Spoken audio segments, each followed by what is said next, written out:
మీరు అతివేడితో బాధపడుతున్నారా? అయితే ఈ వీడియో మీకోసమే, సో మిస్ కాకుండా చూడండి. ఆయుర్వేదంలో అతివేడిని తగ్గించే అద్భుతమైన మూలిక ఒకటి ఉంది. అదే అంతర తామర. దీని శాస్త్రీయ నామం పిస్టియా స్ట్రాటియోటిస్.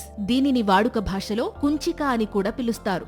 దీనిలో ఉండే ఔషధ గుణాల కారణంగా దీనిని ఆయుర్వేద వైద్యంలో విరివిగా ఉపయోగించేవారు. మరి అవేంటో ఇప్పుడు తెలుసుకుందాం. ముఖ్యంగా అతివేడితో బాధపడేవాళ్లు అంతర తామర మొత్తాన్ని మెత్తగా నూరి శరీరం పైన కడితే వేడి వల్ల వచ్చే ఒళ్ళు మంటలు తగ్గే అవకాశం ఉంటుంది. ఇంకా కాళ్ల తిమ్మిర్లతో బాధపడేవాళ్లు అంతర తామరను నూరి అరికాళ్లకు కడితే కాళ్ల తిమ్మిరి నుంచి ఉపశమనం కలుగుతుంది. ఇక ఎడిమా లాంటి ఉబ్బు రోగముతో బాధపడేవాళ్లు 2 స్పూన్ల అంతర తామర రసాన్ని రోజుకు 3 పూటలా తాగుతూ చప్పిడి పత్యం చేస్తే ఎడిమా తగ్గే అవకాశం ఉంటుంది. ఇంకా చర్మ వ్యాధులతో బాధపడేవాళ్లు అంతర తామరను కాపర్ సల్ఫేట్ తో కలిపి నూరి చర్మ వ్యాధులపై రాస్తే అవి తగ్గిపోతాయి. అలాగే ఛర్దితో బాధపడేవాళ్లు అంతర తామర ఆకు రసంలో పంచదార కలిపి తీసుకుంటే వాంతులు, తల తిరగడం వంటివి తగ్గే అవకాశం ఉంటుంది. అయితే అంతర తామరతో ఇన్ని ఆరోగ్య ప్రయోజనాలు ఉన్నప్పటికీ దీనిని ఉపయోగించే ముందు ఆయుర్వేద వైద్యుని సలహా తీసుకోవడం మాత్రం మర్చిపోకండి. ఈ సమాచారం మీకు నచ్చినట్లయితే ఈ వీడియోని లైక్ చేసి మీ ఫ్రెండ్స్ అండ్ ఫ్యామిలీ మెంబర్స్ కి ఇప్పుడే షేర్ చేయండి.